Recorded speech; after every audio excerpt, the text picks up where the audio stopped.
Bravo! Je m'appelle André Girard, enseignante en affectation spéciale, volet pédagogique, et je suis accompagnée aujourd'hui par la magnifique Kim Seguin, enseignante PMGE à l'Académie d'apprentissage virtuel au CECCE. Bonjour Kim. Allô. Je suis heureuse que tu aies accepté de partager avec nous ce merveilleux environnement d'apprentissage engageant que tu as créé pour tes élèves. Explique-nous comment tu t'y prends. Une bonne façon de fonctionnement a été vraiment un défi pour moi en début d'année. Je pense qu'on a eu environ 8 ébauches d'horaires, juste pour dire comment que ça a été difficile de trouver la recette gagnante. Donc, ça, c'est notre copie d'horaire, où ce qu'on est rendu aujourd'hui. Comme j'ai dit, ça a pris beaucoup d'essais.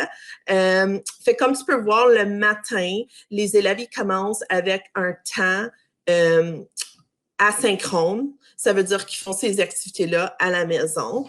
Fait que l'activité physique quotidienne et l'activité de relaxation. On commence en salle de classe à 9h15. On fait la même routine comme en salle de classe régulière. Fait qu'on a l'hymne national, la prière, les annonces, l'assiduité. Par la suite, nous, on commence notre journée avec les sacs à son. Fait qu'à tous les lundis, on va introduire le son et la lettre vedette de la semaine aux élèves. Après les sacs à son, on continue la journée. Comme tu vois ici, on fait une mini-leçon de littératie suivie d'une activité.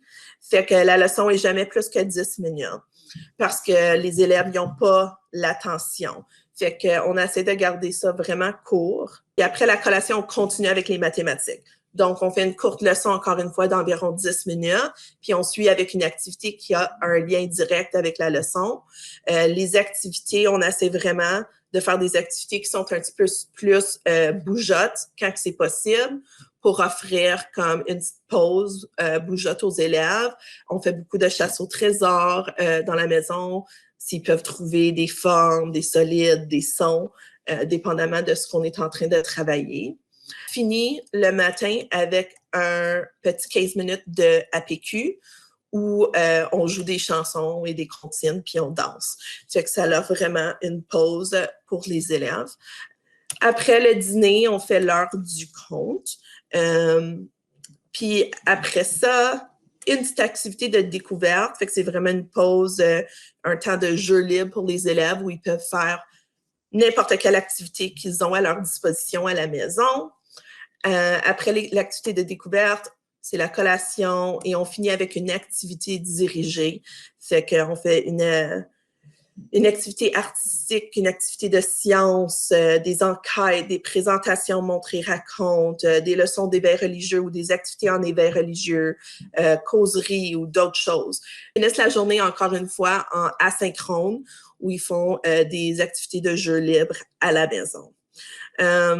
Ce que je peux dire pour l'horaire, une chose qui fonctionne très bien pour nous, puis je ne sais pas si vous l'avez remarqué, mais le matin, on garde tout notre groupe ensemble.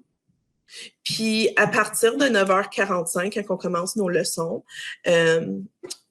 on sépare le groupe en deux. Fait que moi, je reste avec la moitié des élèves, puis mon éducatrice reste avec l'autre moitié des élèves. On fait les mêmes activités tous deux, mais avec un plus petit groupe. En virtuel, ça nous permet vraiment de rejoindre le plus d'élèves possible. Les élèves sont capables de répondre plus fréquemment de cette façon-là à nos questions, puis le niveau de participation est plus élevé. Et après l'heure du compte, on se remet en équipe classe, en groupe classe. Comme ça, tout le monde peut interagir ensemble durant la période de jeu libre. Une chose aussi que je voulais mentionner, la période de jeu libre, il y en a beaucoup qui pensaient que c'était peut-être quelque chose qui n'était pas possible en virtuel. Puis je trouve que ça a été vraiment une pratique gagnante pour notre équipe. Les élèves, au début, étaient très tranquilles. Ils ne se parlaient pas souvent. Ils jouaient dans leurs petits jeux à la maison. Mais avec le temps, ils ont commencé à interagir ensemble. On a même eu des expériences où il y avait, par exemple, un élève qui faisait semblant d'appeler son ami à l'écran au téléphone. L'autre élève répondait le téléphone pour prendre sa commande, allait dans sa cuisine préparer un petit repas, revenait à l'écran puis faisait semblant de lui faire manger son repas qu'il avait commandé. Fait que ça a pris du temps, comme je dis, pour arriver à ça, mais les élèves, c'est vraiment le moment dans la journée où ils peuvent parler un avec l'autre. C'est difficile en virtuel. Il y a juste un ami qui peut parler en même temps. C'est pas comme être en salle de classe.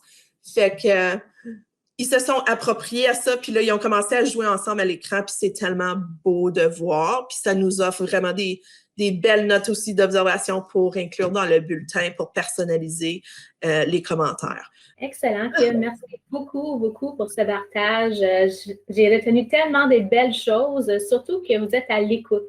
Vous êtes à l'écoute des besoins de vos élèves, puis vous n'avez pas peur de vous ajuster, de vous adapter, et vous êtes très flexible tout au long de votre enseignement, que ce soit le jour même ou, j'imagine, lors de vos rencontres avec ton éducatrice, vous vous ajustez pour la semaine suivante. Mais quelle belle réussite! Puis là, c'est la preuve aussi qu'on peut développer des habiletés sociales, même au virtuel. Merci.